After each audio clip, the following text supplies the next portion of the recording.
러시아 우크라이나 전쟁 끝나고 나서 러시아가 또 침공할 거다. 빠르면 3년, 늦으면 10년, 결국 또 공격할 거다. 어느 정도 한국 물량들을 또 살 수밖에 없는 그런 상황들은 맞다. 글로벌리 무기 수요가 늘어나고 있는 상황들이고 이제 시작이다라는 생각도 하기는 합니다.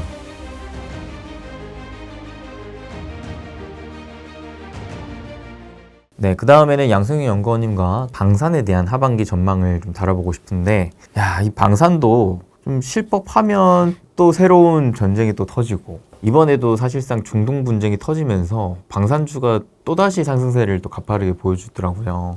야, 이 최근에 그럼 이스라엘, 이란 전쟁, 여기에 또 미국까지 또 참전을 하면서 이런 지정학적 갈등 요소들이 우리나라 방산업에 미치는 영향은 좀 어느 정도라고 봐야 되는 건가요? 그러니까 이스라엘 이란 전쟁이 요즘 이제 부각은 받고는 있지만은 큰 흐름수에 저는 그냥 하나의 이벤트다, 그러니까 사건이다라고 생각을 하고 있고, 결국 이스라엘 이란 전쟁이 이제 직접적으로 저희 방산한테 영향을 미칠 수는 있지만은 뭐 그 이전에도 계속 똑같은 스토리들이 나오고 있는 거죠. 결국 그냥 지정학적으로 불안하고 글로벌리 무기 수요가 늘어나고 있는 상황들이고, 뭐 이스라엘 이란 전쟁이 발생하면서 뭐 그 흐름들이 더욱더 강해지고 있는 이제 그런 상황들이어서 결국은 뭐 달라진 거는 없다. 계속 우리나라 방산 쪽이 이제 해외 수출에 대한 기회들을 볼 수 있는 그런 상황들이어서 뭐 꾸준히 이런 수혜를 볼 수 있는 그런 매크로적인 환경들은 계속 만들어지고 있고, 이제 그 흐름들이 좀 더 강화되고 있는 상황들이지 않나라고 생각을 하고 있습니다.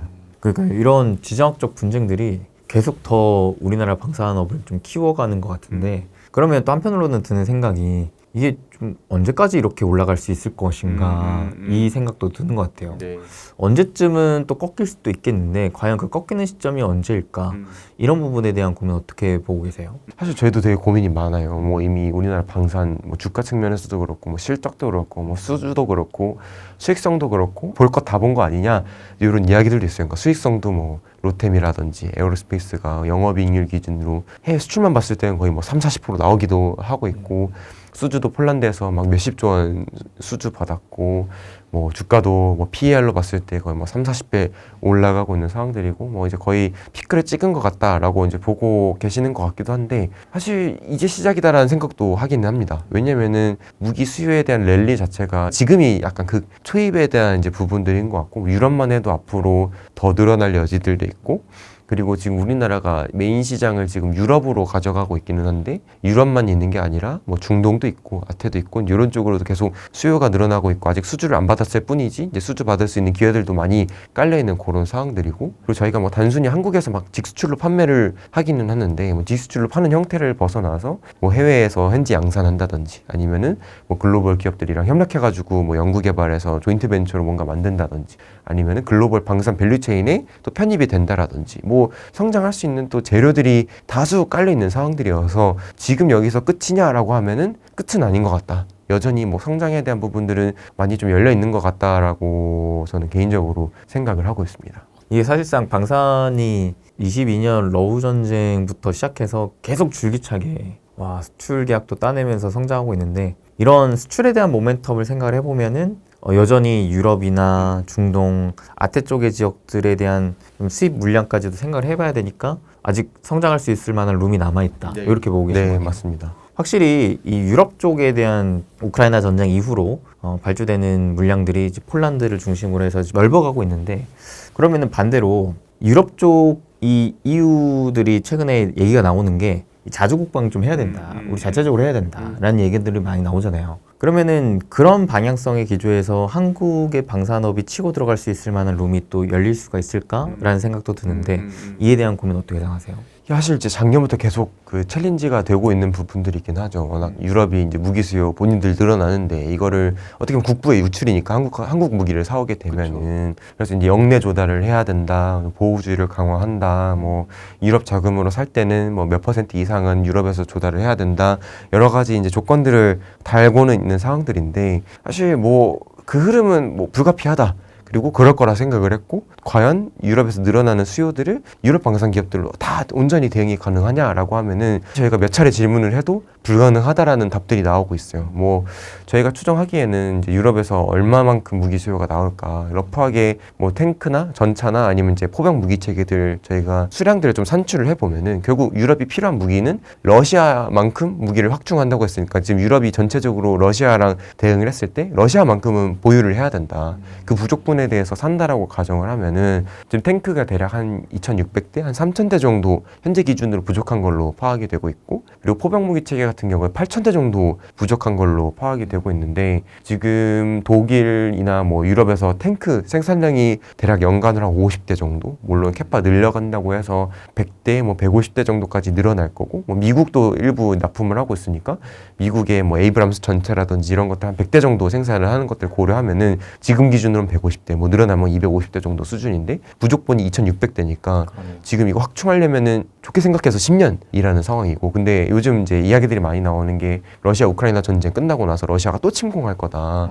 언제 침공할 거냐? 뭐 빠르면 3년, 늦으면 10년, 뭐 5년, 뭐 여러 가지 결국 또 공격할 거다. 근데 그게 10년 이내에 이루어질 거다라고 이야기를 하고 있으니까 유럽은 그거보다도 더 빨리 무기 확충을 해서 대응을 해야 되는 이제 그런 상황들이어서 결국 쉽게 봤을 때 유럽이나 미국 캐파로는 사실 도저히 대응이 안 되기 때문에 어느 정도 한국 물량들을 또 살 수밖에 없는 그런 상황들은 맞다. 포병은 사실 물량은 더 필요한 게 많은데 더 만들 수 있는 애들은 적으니까 더 급한 이제 부분들이어서 뭐 포병, 뭐 전차 부족한데 얘네들 이제 유럽이나 뭐 미국 중심으로 대응이 어려우니까 아무리 뭐 그런 규정들을 달고 나온다 하더라도 우리나라 무기를 우회해서라든지 아니면 현지 생산을 한다라든지 이런 형태로 살 수밖에 없는 상황들이다. 최근에 독일도 되게 재밌는 이야기를 했던 거는 뭐 다 필요 없고 중요한 건 납기다, 속도다 이렇게 이야기를 또 하고 있는 그런 상황들이어서 뭐 계속 한국도 어느 정도 유럽에서 늘어나는 부분들에 대한 낙수 효과를 계속 누릴 수 있는 그런 상황이라고 저희는 생각을 하고 있습니다. 확실히 유럽 쪽으로의 기회들이 앞으로 또 많이 나올 수도 있겠다라는 생각이 드는데, 그럼 현실적으로 올해 하반기만 놓고 봤을 때 우리나라 방산 업계에서 추가적인 또 신규 계약을 체결할 수 있는 가능성은 얼마나 보고 계시나요? 일단은 사실 뭐 파이프라인이 너무 많아요. 이제는 저희가 옛날처럼 뭐 폴란드다, 뭐 아니면 뭐 루마니아다인지 이렇게만 보는 게 아니라 사실 뭐 에어로스페이스 같은 경우는 폴란드와 뭐 루마니아에 더해서 뭐 북유럽 국가들이라든지 아니면 중동 국가들이라든지 뭐 아태 국가들이라든지 남미라든지 사실 이제 그런 지역적인 다변화와 그리고 판매 아이템도 뭐 K9부터 해서 자주포부터 해가지고 천무, 다련장 로켓 시스템 아니면은 뭐 LSM, 뭐 미사일 U 뭐 등등등 뭐 장갑차 뭐 이런 것들까지 굉장히 퍼지고 있는 상황들이어서 다양해지고 있고 기회도 많다. 근데 이제 딱 한 가지 꼽아서 이야기 드려보면은 어쨌든 지금 시장에서 기대를 하고 있는 건 약간 중동 쪽에 대한 모멘텀들을 좀 기대를 하고 있는 것 같고, 뭐 다른 뭐 카이라든지 뭐 로템이라든지 이런 기업들도 이제 비슷하게 좀 다양하게 이제 깔려 있기는 한데, 뭐 각각 좀 대표 파이프라인들을 이야기 드려보면 카이 같은 경우는 뭐 사실 올해 이제 6월달에 필리핀 FA50 1조 원 정도 수주가 나왔기 때문에 올해 나올 거는 이미 나왔습니다. 근데 또 기대를 하는 건 하반기 때 뭐 중동향 뭐 헬기 수주라든지, 그런데 아마 내년 정도에 미국 훈련기 사업들 수주가 나올 거기 때문에 아마 연말부터 뭐 RFP나 이제 이런 입찰에 대한 이야기들이 나오면서 그런 기대감들이 붙을 수가 있을 것 같고, 뭐 LIG 넥슨 같은 경우는 뭐 늘 이야기하지만 중동 쪽 뭐 LSM 이런 방공체계에 대한 기대감들, 이란 뭐 이스라엘 분쟁 속에서 이미 요격 시스템에 대한 기대감들이 이미 좀 산반영되고 있는 것 같긴 하고, 그리고 로템 같은 경우는 뭐 6월이나 뭐 7월 정도에 폴란드 2차 나오고 그 이후에 이제 후속으로 해서 뭐 페루라든지 뭐 중동이라든지 루마니아까지 좀 이렇게 올해 하반기부터 내년 정도까지 좀 기대해 볼 수 있는 파이프라인은 다수 산재해 있는 그런 상황이라고 생각을 하고 있습니다. 진짜 우리나라 방산이 좀 다양하게 잘 하고 있네요. 네.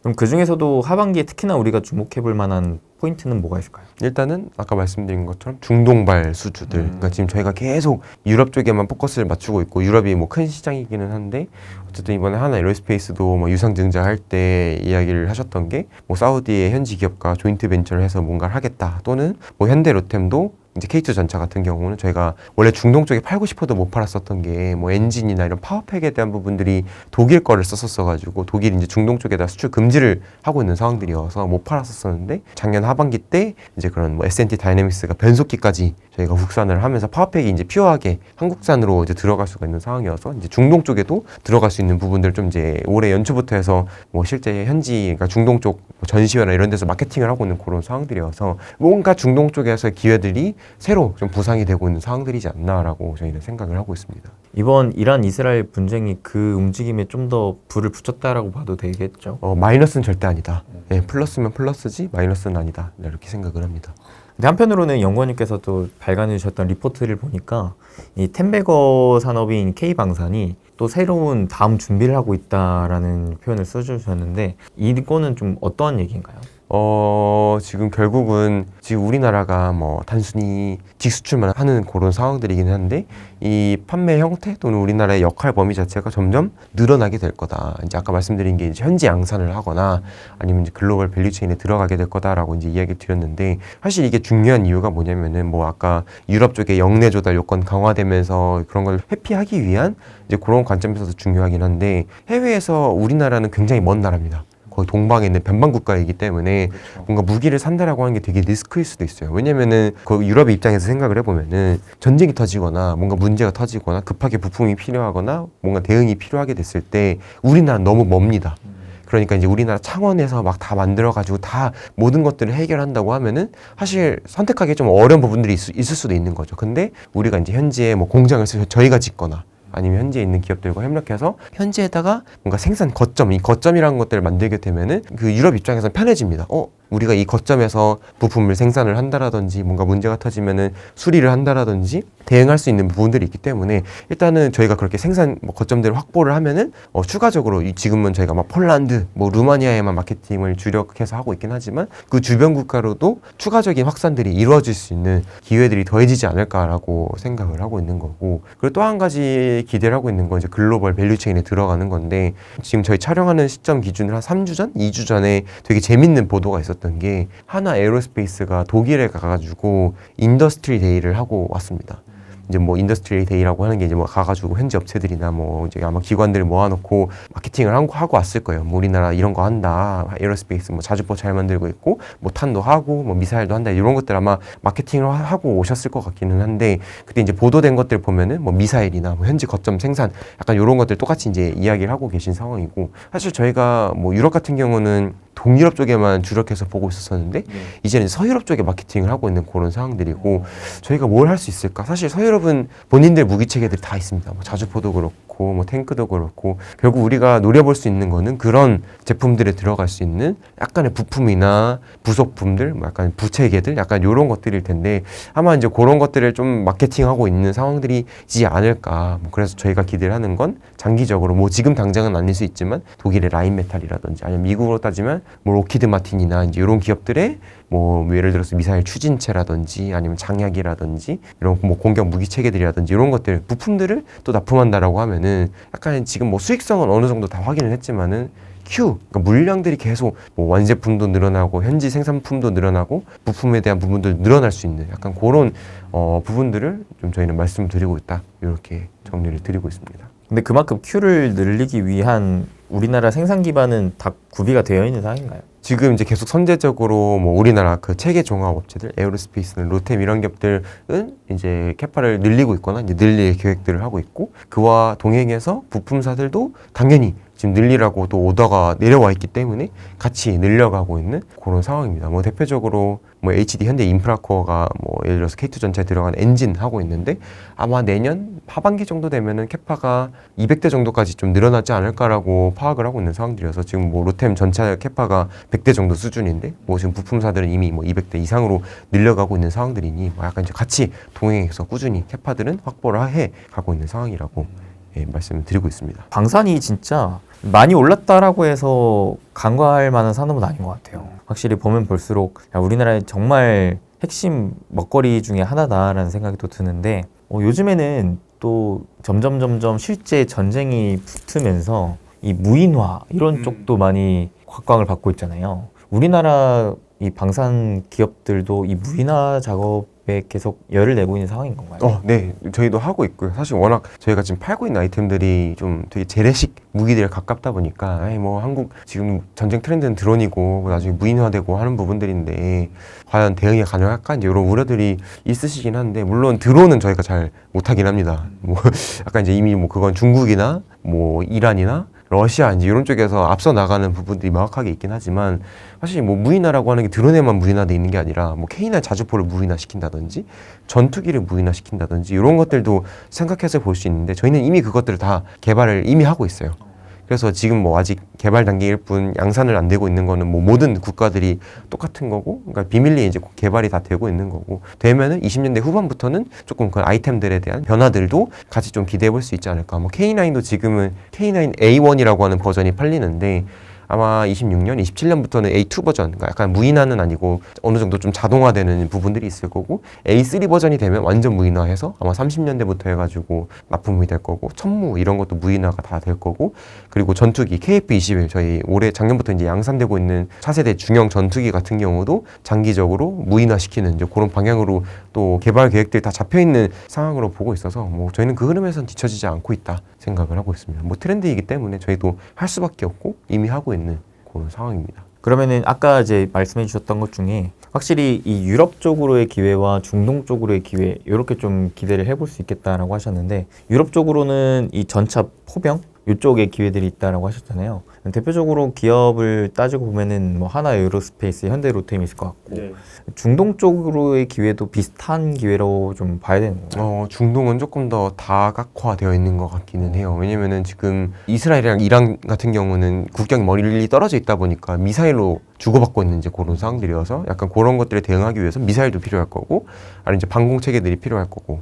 근데 또 이라크나 뭐 이 사우디 이러한 국가들이 이란이랑 뭐 대응하거나 아니면 예멘에 있는 후티 반군들이랑 대응한다고 하면은 미사일도 쓸 수 있겠지만 뭐 전차라든지 뭐 포병 무기 체계라든지 이런 것들이 또 필요하기 때문에 그러니까 유럽은 좀 뭐 전차 포병에 포커스가 맞춰져 있다고 하면은 중동은 뭐 방공도 필요하고 미사일도 필요하고 전차도 필요하고 뭐 전투기도 필요하고 다 필요한 이제 그런 부분들이어서 저 모든 기업들의 조금 이제 수혜 강도들이 있다. 다만 최근에 이 중동 쪽에서 분쟁이 좀 강화되고 주가가 많이 날아갔던 게 LIG 넥스원인 점들을 보면은 조금 시장에서는 그래도 중동이라고 하면은 요격 체계지 이런 식으로 조금 생각을 하고 계시는 것 같기는 해요. 우리나라 기업들이 뭐 전방위적으로 다 수혜를 좀 보고 있다라고 볼 수 있을 것 같은데 그러면 현재 신규 관점으로 이 방산 ETF를 좀 사모으는 건 어떻게 생각하세요? 사실 저는 동의하는 부분들인 게 워낙 개별주들의 움직임들이 왔다 갔다 하기는 하는데 결국 보면은 이 방산에 대한 흐름들을 탄다라고 하면은 방산주를 담으시는 게 저는 더 편하지 않을까 생각은 합니다. 왜냐면은 A라고 하는 기업이 오를 때 B라고 하는 기업이 안 오를 수도 있는 거고 반대로 또 B라고 하는 기업이 오를 때 A라고 하는 기업이 안 오를 수도 있어요. 지금 같은 경우는 뭐 LIG 넥슨, 하나시스템, 풍산이 올라가고 있고 뭐 하나 에어로스페이스가 저조한데 또 몇 주 전, 몇 달 전 돌이켜보면 하나 에어로스페이스만 올라가고 그렇죠. 다른 기업들은 안 올라가고 이제 이런 부분들이 있었었고 근데 방산 ETF는 뭐 꾸준히 올라가고 있는 이제 그런 상황들이어서 수익률 관점에서 좀 안정적으로 우상향하고 이 방산주들의 흐름과 그리고 이 지정학적인 리스크들에 대응한다라고 하면은 저는 ETF로 대응하는 것도 충분히 좋은 선택지가 되지 않을까. 그리고 요즘 ETF도 되게 국내 ETF만 있는 게 아니라 이제 K방산 ETF만 있는 게 아니라 뭐 글로벌 방산 기업들을 담고 있는 ETF도 나오고 있는 상황들이어서 지금 이제 ETF라고 하면은 하나 에어로스페이스를 얼마나 담을까 약간 이런 고민들을 이기는 한데 조금 더 큰 그림에서 한국 방산을 얼마나 담을까 그리고 유럽 방산을 얼마나 담을까 미국 방산을 얼마나 담을까 이런 식으로 더 크게 대응해 볼 수 있는 이제 그런 부분들도 있지 않을까 생각을 합니다. 그러면 영건님 개인적으로 생각해 보셨을 때 그 한국, 유럽, 미국 중에 뭐가 가장 좀 매력적으로 보이세요? 사실 직수의 강도 관점에서는 아무래도 유럽이고 그리고 한국 그리고 이제 미국 순서이지 않을까 이렇게 생각은 하고 있습니다.